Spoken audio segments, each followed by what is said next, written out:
کہ اگر کبھی گناہ کسی سے ہو جائے تو اس کو کہتا نہ پھرے، لوگوں سے نہ کہے، بس اپنے اللہ میاں سے کہے یا اللہ مجھ سے ہو گیا تو بس آپ معاف کریں، دوسروں سے نہ کہے، بس اس کا معاملہ اپنے اور اللہ کے درمیان رہے۔ لیکن حدیث میں آتا ہے کہ جو شخص اپنے گناہ کو دوسروں کے سامنے بیان کرے تو اس کا معنی یہ ہے کہ وہ اپنے گناہ کو کی تشہیر کر رہا ہے، اپنے آپ کو بدنام کرنا چاہتا ہے، اس کو بدنامی کا بھی کوئی بدنامی بھی بری نہیں لگتی، تو گناہ کا تذکرہ لوگوں سے کرتا پھر رہا ہے۔ تو جب اللہ تعالیٰ فرماتے ہیں تو نے نہیں چھپایا تو میں کیوں چھپاؤں تیرا، اللہ بچائے۔ اسی لیے حدیث کے الفاظ ہیں کل امتی معافن الا المجاہرون، میری امت کے سارے لوگ عافیت میں آ سکتے ہیں سوائے مجاہرین کے۔ مجاہرین کون؟ جو کھلم کھلا بغیر کسی شرم و حیا کے کسی سے چھپاتے نہیں ہیں بلکہ کھلم کھلا ارتکاب کیے جا رہے ہیں، کوئی پرواہ نہیں ہے۔ تو باری تعالیٰ کہتے ہیں بھائی تو خود کہتا پھر رہا تھا لوگوں سے کہ مجھ سے یہ گناہ ہو گیا، یہ گناہ ہو گیا، یہ گناہ ہو گیا، خود تو کہتا پھر رہا تھا، تو نے تو چھپایا نہیں، میں کیوں چھپاؤں تیرا؟ اس لیے اللہ بچائے اس کی مغفرت مشکل ہے، الا یہ کہ توبہ نصوح کر لے اور پھر اس بات سے بھی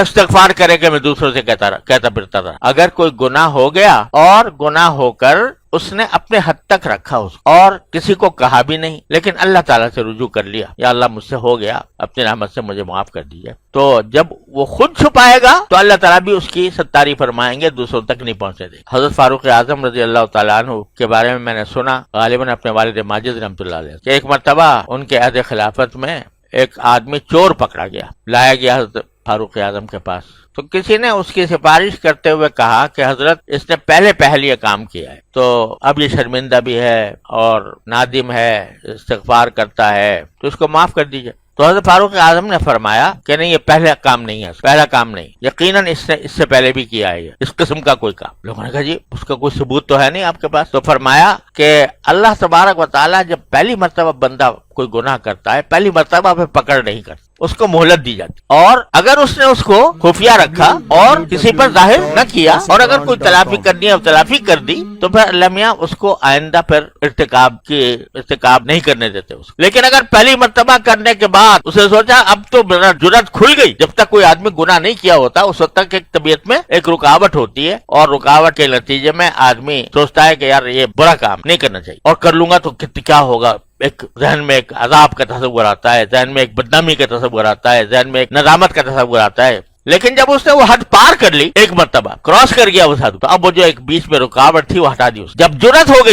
پیدا ہو گئی ایک گناہ کے اوپر، تو پھر کوئی حد پر آدمی نہیں اٹھتا، پھر ایک گناہ کے بعد دوسرا ہوتا ہے، دوسرے کے بعد تیسرا ہوتا ہے۔ اسی لیے یہ جو بعض اوقات انسان کو شیطان بہکاتا ہے کہ بھائی یہ گناہ ہے تو مگر ایک مرتبہ کر لے تیرا دل بھر جائے گا تو پھر دوبارہ توبہ کر کے پھر نہ کرنا، یہ شیطان بہکاتا ہے، اور بہت اس بہکاوے میں آ جاتے ہیں کہ بھئی کر لو ایک مرتبہ دل ٹھنڈا ہو جائے گا، پھر توبہ مانگ لیں گے، اللہ بچائے۔ یہ بھی پھر ہوتا یہ ہے کہ جب پہلا مرتبہ کر لیا تو وہ جو ایک آڑ تھی نا، وہ جو دیوار تھی حیا کی، شرم کی، ندامت کی، گناہ کے تصور کی، وہ دیوار گرا دی، اب گناہ کے اوپر جرات پیدا ہو۔ بھئی ایک مرتبہ تو کیا تھا کچھ بھی نہیں ہوا، ایک مرتبہ کیا تھا کچھ بھی نہ ہوا، نہ کسی نے دیکھا، نہ کسی کو پتا چلا، نہ اللہ تعالیٰ کی طرف سے کوئی عذاب آیا، نہ مجھے کوئی پکڑ ہوئی، تو جب ایک مرتبہ کر لیا تو یار دوسری مرتبہ بھی کر لو، دیکھ لو، ایسا ہی کر لینا، پھر کر کے پھر دوبارہ توبہ کر لینا۔ اللہ بچائے جب یہ جرات پیدا ہو جاتی ہے تو بندہ کہاں سے کہاں پہنچ، پھر وہ ایک سے دوسرا، دوسرے سے تیسرا، تیسرے سے چوتھا۔ اول تو یہ بیوقوفی حماقت کی انتہا ہے کہ آدمی یہ کہے کہ میں توبہ کر لوں گا، ارے تجھے کیا پتا کہ توبہ کا وقت ملے گا یا نہیں ملے گا، اور اگر وقت بھی ملا توفیق ہوگی کہ نہیں ہوگی توبہ کی۔ لہذا یہ بند توڑنا یہ بہت بڑی حماقت ہے، اس بند کو ہمیشہ اپنے